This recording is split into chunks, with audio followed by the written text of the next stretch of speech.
The first sign wasn't the shaking ground, or the flickering lights, or the way the church walls groaned like ribs expanding around a scream. The first sign was the heartbeat. It pulsed beneath the town at sunrise, slow, ancient, terrifyingly steady. Not like a drum. Not like thunder. Like something enormous breathing through the earth itself. Thud. Thud. Every window vibrated. Every bird fell silent.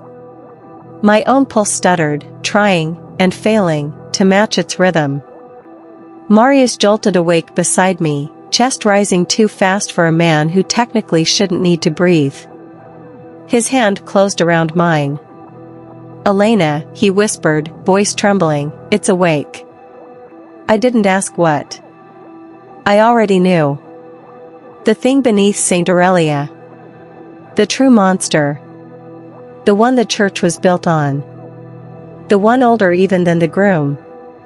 Had opened its eye. The sigil on my waist pulsed hot as fire, tightening like fingers digging into my skin. I gasped, lifting my shirt. The mark wasn't a handprint anymore. It had grown lines, curved, symmetrical, beautiful in a way that made me sick. A brand. A claim. A direction. "Marius," I whispered, voice shaking, "it's leading me somewhere." He stood abruptly. "No. We're not following it." But the heartbeat intensified. So strong cups rattled, picture frames fell, dust rained from the ceiling. Then I heard it. A voice beneath the heartbeat. Deep. Layered. Thousands of voices speaking in unison. "Bride. Of the first stone." I covered my ears. It didn't matter. The voice wasn't in the room. It was inside me. And for the first time since St. Aurelia chose me, I felt it clearly. The monster wasn't calling me to worship it. Or to love it. Or to fear it. It was calling me home. I didn't sleep that night. But the sigil did. And then it woke up. Near midnight, my skin began to burn, not painfully, but with a heat that felt disturbingly alive, like warm breath pressed against my waist. I lifted my shirt and froze. The sigil was moving. The lines pulsed in and out, shifting like ink stirred beneath the skin. Curves lengthened. Symbols sharpened. New markings spidered outward with delicate precision, forming patterns I did not recognize. But my blood did. Marius rushed to me the moment he felt the temperature in the room drop. "Elena, what's happening?"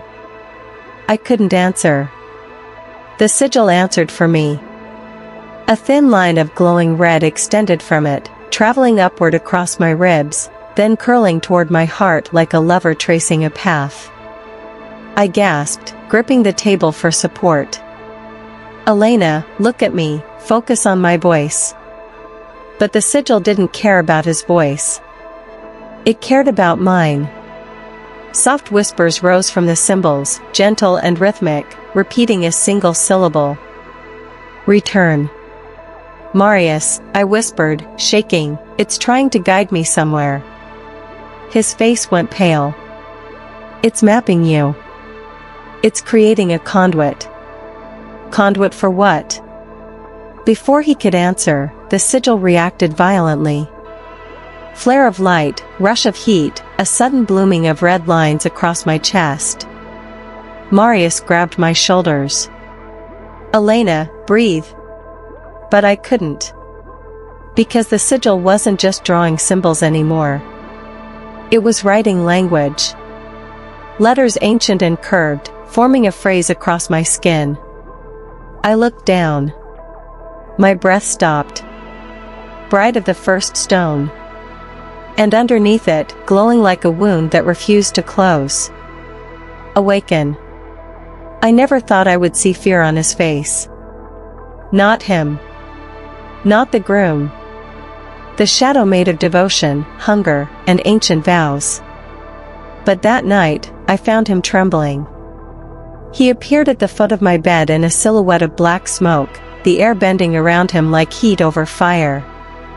His usual confidence, the cold, elegant cruelty, was gone. "Elena," he whispered, voice fractured. "You must leave this town." I sat up slowly. "You told me I belonged to you." His form flickered. I was wrong. That shook me more than the sigil burning on my skin. The groom, who once claimed me as his bride, who fought Marius, who stood against a church alive with flesh, was afraid. "What is the first stone?" I asked. He stepped back. A creature made of shadow retreating from a girl sitting under a lamp. That alone should have told me everything. "It is not a god," he said. "Not a demon. Not even a thing you can name." His voice cracked like old marble breaking. "It is the one that built me." "What does it want?" I whispered. He looked at my sigil, still glowing beneath my shirt, red as a fresh wound, and lowered his head. "You," he said. "But not as a bride. As a door." My blood froze. The groom's hands shook. He had no heartbeat, no blood, no breath. Yet he trembled like a man watching the world end. "Elena," he pleaded. "If the first stone rises, even I will not survive. And neither will you." The floor vibrated. The heartbeat beneath the world thudded once. Louder, closer, hungry. The groom's voice dropped to a terrified whisper. "It is coming for you. And I cannot stop it." People think churches are built on rock. But Saint Aurelia wasn't built on stone. It was built on a body. I didn't believe it at first. Not until Marius took me beneath the church ruins, down a staircase that hadn't existed the day before. Each step pulsed under our feet, slow, warm, alive, like we were walking deeper into a sleeping creature's throat. "Where are we going?" I breathed. Marius didn't look back. "To the truth." The air thickened as we descended, carrying the scent of old incense and damp earth. The heartbeat grew louder. Thud. Thud. At the bottom, a massive chamber opened before us. The ceiling stretched impossibly high, lined with ribs, actual ribs, curving like an unholy cathedral of bone. The floor was smooth and pale, shaped into plates like scales. And in the center lay a colossal slab of something that looked like stone, but moved like flesh. I stepped closer. The sigil on my waist pulsed in recognition. "Marius," I whispered, "that's not rock." "No." His voice was almost reverent. "It's the first stone. The heart plate of the ancient one buried under this town." I reached out. Not to touch it, but because it felt as if it were touching me. The stone shivered. Lines cracked open across its surface, glowing faintly red, forming symbols too ancient for any scripture. The chamber vibrated, dust raining like ash. Then I heard it again. A voice from beneath the slab. Deep. Layered. Awakening. Bride. A second voice joined it, female, desperate, older than memory. Run. My breath left my body. Because the second voice wasn't the monster. It was a warning. From the first bride. Trapped inside the stone. Marius had always felt half alive. A man stitched between worlds, tethered to a church that refused to release him. But in the chamber of the first stone, something changed. The moment the first bride's warning echoed through the ribs of the earth, Marius staggered forward, clutching his chest like something was being torn out of him. His breath hitched, too human, too raw. "Marius, what's happening?" He dropped to his knees, fingers digging into the trembling ground. "She's breaking it," he gasped. "The stone's awakening, it's severing the chains that bound me." I didn't understand, until I saw it. The air around Marius shimmered. Threads, thin, red, pulsing, snapped one by one from his body, like veins being ripped out of the air itself. Each break sent shockwaves through him, twisting his face in pain and relief at the same time. I knelt beside him. "Marius, talk to me." His eyes, usually dark, haunted, glowed with a faint light, the last remnant of the church's hold. "Elena." His voice was breaking. "I can feel my heart. Really feel it." My breath caught. He pressed my hand to his chest. One beat. Then another. A real heartbeat. "Marius," I whispered, trembling, "you're alive." He closed his eyes, exhaling shakily. "The first stone is awakening. All things it once claimed are being released." A thunderous vibration shook the chamber. The stone cracked. Not like rock, but like skin tearing open. Marius stumbled to his feet, pulling me back. "Elena, listen to me. My freedom, it isn't a gift." The chamber went silent. "It's a warning." A fissure split across the stone. Light burst through. And I opened. And Marius whispered, "It's freeing me. Because it no longer needs me to get to you." Sleep stopped being rest. Sleep became a doorway. The night after the first stone opened its eye, I collapsed into unconsciousness the way drowning people fall into water, too fast to fight, too deep to return. And then the dreams began.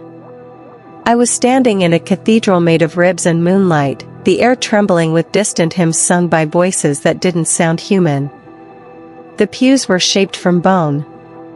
The altar glistened with a soft red glow, like a heartbeat trapped beneath glass. "Come closer," a voice murmured. Not a whisper. A chorus.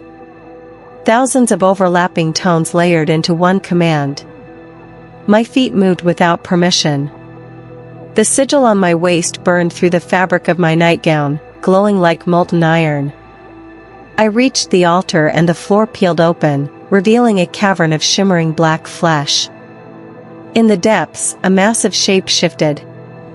A being with countless eyes, each blinking at different rhythms, each weeping blood that floated upward like red mist. One eye turned toward me. Then another. Then all of them. "Elena," the voices echoed. "Bride of the first stone. Return to me." I tried to scream. But dream air doesn't carry sound. A hand, feminine, elegant, and carved from stone, rose from the glowing depths. The first bride. Her voice cut through the chorus. "Wake up. Before it reaches you." Her hand touched mine. And the entire world shattered like stained glass. I jolted awake, gasping, drenched in cold sweat. Marius was at my side instantly. "Elena? What did you see?" I swallowed, the dream still burning behind my eyes. "I didn't see it," I whispered. "It saw me." The town should have been silent at dawn. Instead, it sang. A low hum rose from underground, soft at first, then layered, then unmistakably human, and not human at all. It vibrated through the pavement, through the bones of houses, through my ribs like a warning. Marius froze beside me. "That's not the church," he whispered. He was right. The sound didn't come from St. Aurelia. It came from beneath it. The catacombs. We made our way there, each step heavier than the last. The singing grew louder, beautiful, mournful, dissonant. The kind of song that could make a person walk willingly into the dark. It's calling them, Marius murmured. Calling who? I asked. He didn't answer. Because the catacomb entrance answered for him. Candles lit themselves one by one, flames bending inward like they were bowing. The stone doorway cracked open, not outward like a door, but inward like lips parting. And then I heard them. Dozens of voices. Hundreds. All fused into one trembling harmony. A choir. I stepped closer, heart pounding. Who's singing? Marius swallowed hard. The brides who came before you. My blood turned to ice. We descended into the dark. The walls were lined with bones, but not dead. Their hollow eyes followed us. Their jaws opened and closed like they were trying to breathe sound. We reached the chamber. There they were. The previous brides, each suspended in the walls, half flesh, half stone, their faces serene and ruined at the same time. Their voices rose toward me. Elena. Their harmonized whisper shook the air. Do not let the first stone ascend. If it rises, the world will kneel. One bride, her face cracked like marble, leaned forward from the wall. Run, child. You are the last bride. And the only key. Stones aren't meant to move. But at dawn, the first stone shifted 6 feet to the left. And the entire world felt it. I didn't see it happen. I heard it. A deep grinding hell, like mountains breaking their own spines. Windows shattered. Birds fell from the sky in spirals. The air turned sharp, metallic, vibrating with dread. Marius grabbed my wrist. Elena, don't look outside. But I was already staring. Through the window, St. Aurelia's ruins glowed with a faint red pulse. The ground beneath it bulged upward, earth splitting open in jagged veins like something buried underneath was pushing. Stretching. Rising. The first stone wasn't just awakening. It was standing. Marius, I whispered, the stone moved, how is that even? It's not moving, he cut in, voice hollow. It's crawling. My stomach twisted. We ran toward the church, dodging fallen debris, listening to the monstrous heartbeat echo through the streets.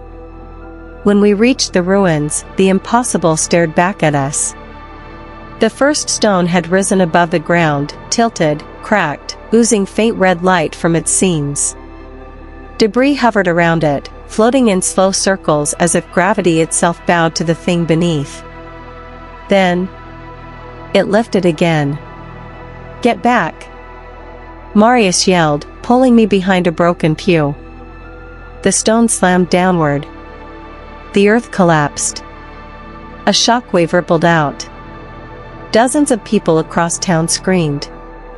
And from the cracks, from the fleshy cavern we'd seen before, a massive arm emerged. Pale. Veined. As long as a cathedral aisle. Fingers tipped in stone-like claws.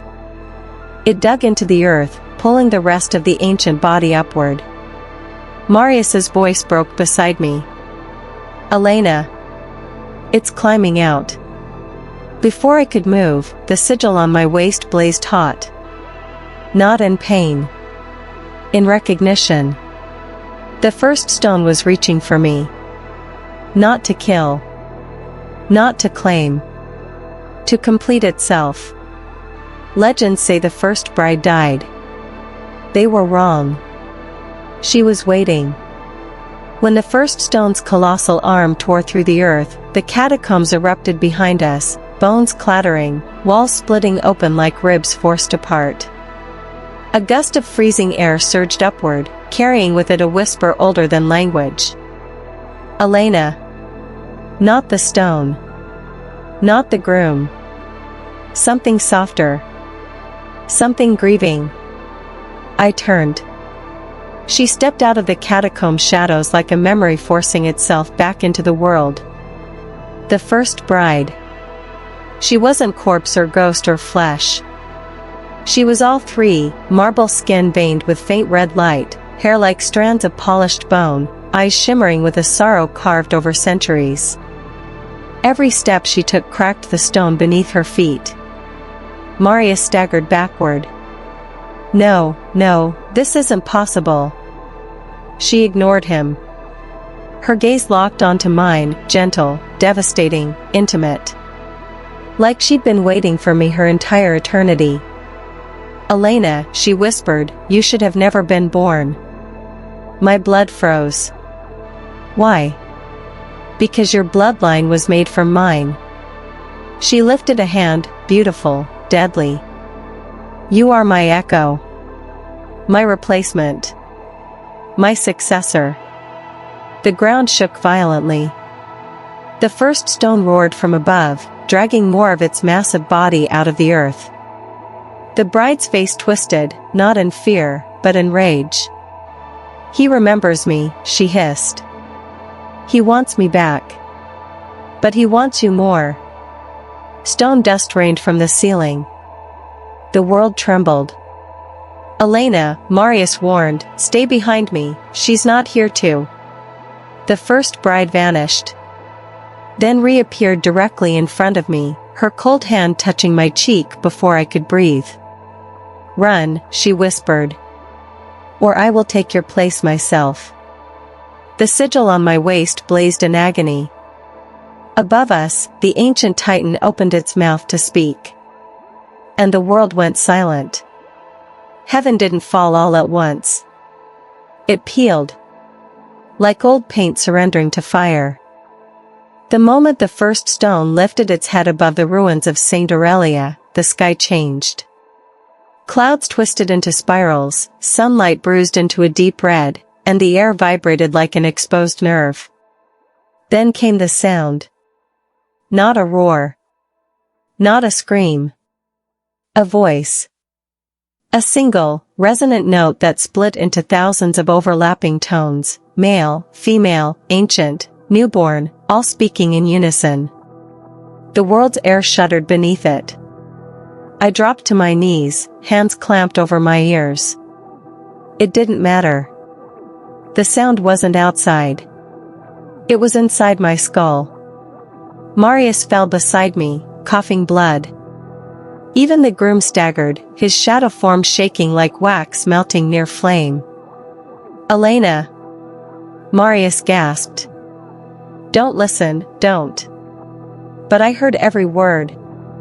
Unmake heaven. The sky tore open. Lines of red light split the clouds, spiraling outward like divine veins bursting. Birds fell from the sky. Church bells across the entire town cracked in half, ringing one last dying note. The first stone spoke again. Bride, open. My sigil ignited. White hot, blinding. The lines rearranging themselves into a new shape. A circle. A doorway. A command. No. Marius grabbed my shoulders, shaking me. Fight it. But my body was no longer mine. The sigil pulsed in perfect rhythm with the monster's heartbeat. Thud. Thud. Thud. The first bride materialized behind me, marble fingers digging into my arms. You were not meant to carry this, she hissed. You will tear open what cannot be closed. The sky cracked wider. Something enormous pressed against the other side. Trying to enter. Trying to be born. And the first stone whispered. Elena. Let me in. Every prophecy lies about one thing. Mine lied about choice. When the sky split and the first stone's voice crashed through the world, the sigil on my waist didn't ask, it commanded. My body moved toward the altar ruins, drawn like a tide pulled by a moon that had finally risen. But then she appeared again. The first bride. Her marble fingers clamped around my arm, hard enough to bruise human skin, but I wasn't sure she was touching my skin. It felt like she was grabbing my soul. "Elena," she hissed, "stop. Once the ritual begins, he will claim the one who answers his call fastest." I never answered. I choked. "You did," the bride whispered, eyes full of centuries of ruin, "every time you feared him. Every time you dreamed of him. Every time you tried to understand him." Marius staggered toward us, blood on his lips, fighting the pressure of the pulsing air. "Take me instead. Take me, damn it, take me." The ground cracked beneath him. The first stone did not acknowledge him. Not even slightly.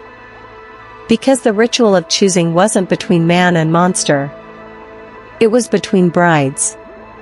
The sky screamed. The earth convulsed.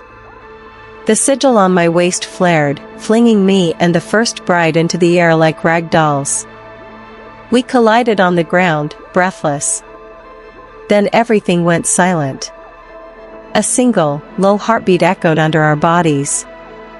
Thud. Light erupted from the sigil, splitting into two beams. One landing on her.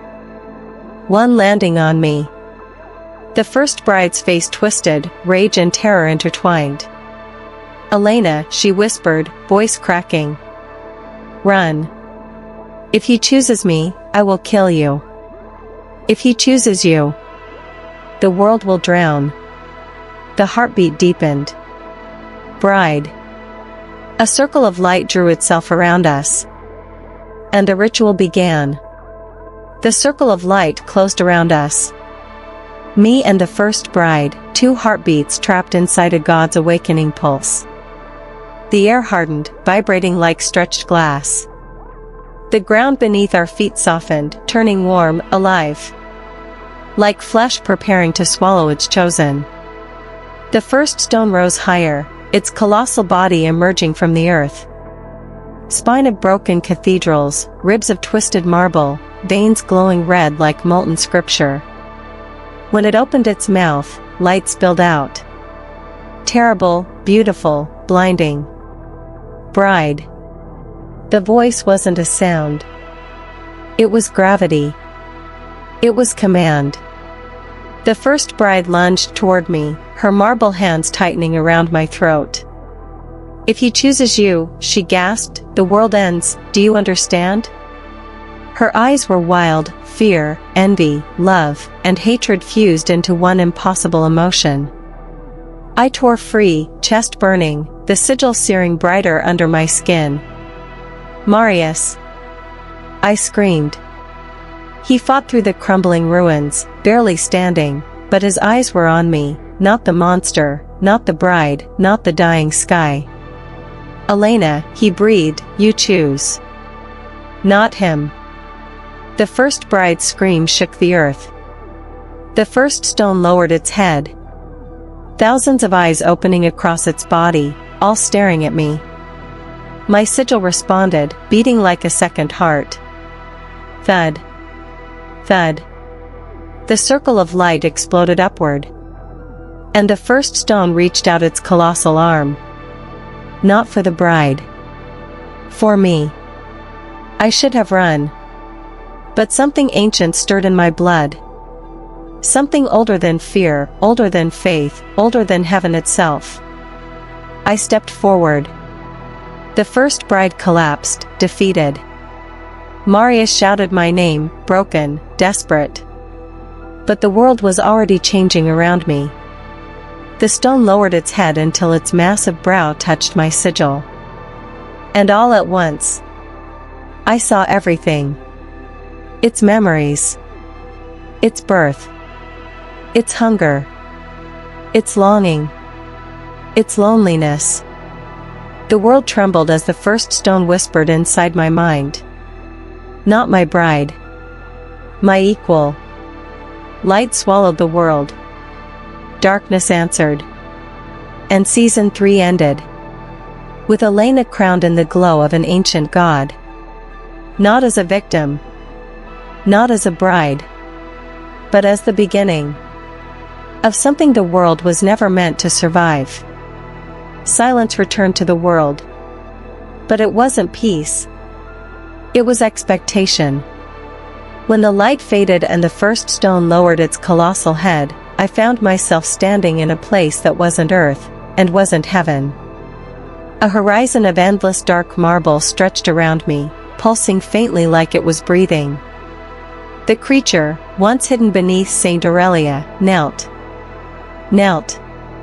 Its massive limbs folded like a cathedral bowing in prayer. Thousands of eyes blinked open across its body, all watching me with a quiet reverence. "Elena." Marius's voice broke behind me. But he sounded distant. Fading. I turned, and saw him reaching for me, arm outstretched. His fingers dissolved into smoke as if the distance between us was no longer measured in steps but in worlds. "Marius." I tried to run toward him. But the ground shifted, softening under my feet. The sigil on my waist glowed violently, anchoring me in place. A shadow fell over me. The first stone lowered one fingertip, massive, pale, carved with ancient runes, and touched the sigil gently, almost tenderly. Instantly, the world around us kneaded itself, reshaping like clay at the will of something infinite. Mountains rose. Skies redrew themselves. Rivers of glowing marble formed pathways beneath my feet. A kingdom. Its kingdom. Being built around me. Then the voice came, deep, layered, echoing across miles of living stone. "You are not my bride. You are my beginning." The earth trembled. The sky cracked with light. And beneath my skin, something new began to beat. Not my heart. Not its heart. Ours. The last thing I saw before the vision shattered was Marius falling to his knees, whispering my name like a prayer lost to a god he could never defeat.